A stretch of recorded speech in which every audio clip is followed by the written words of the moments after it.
ঝালকাঠির সদর উপজেলার বিনয়কাঠি ইউনিয়ন যুবলীগের যুগ্ম আহ্বায়ক তৌহিদুল শিকদারের হত্যার বিচারের দাবিতে মানববন্ধন করেছেন এলাকাবাসী।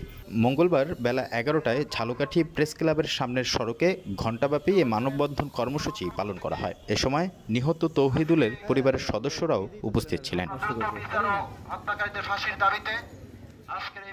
মানববন্ধন চলাকালে বক্তব্য দেন বিনয়কাঠি ইউনিয়নের সাবেক চেয়ারম্যান সাইফুল ইসলাম খান, সাবেক ছাত্রলীগ নেতা কাজী সাইফুল ইসলাম, নিহত তৌহিদুলের মা মাহমুদা বেগম, স্ত্রী নুরুন্নাহার বেগম, ছেলে নাহিয়ান শিকদার, বোন জিনাত আরেফিন ও হেনা বেগম। নিহতের মা মাহমুদা বেগম কান্নাজড়িত কণ্ঠে বলেন, আসামিদের ভয়ে আমরা এলাকায় থাকতে পারছি না।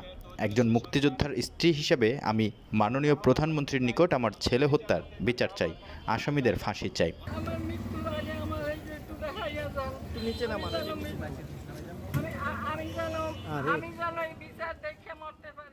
প্রসঙ্গত ২০১৫ সালের ৪ জুন যুবলীগ নেতা তৌহিদুল শিকদারকে রাজনৈতিক বিরোধে কুপিয়ে নৃশংসভাবে হত্যা করে তার প্রতিপক্ষরা।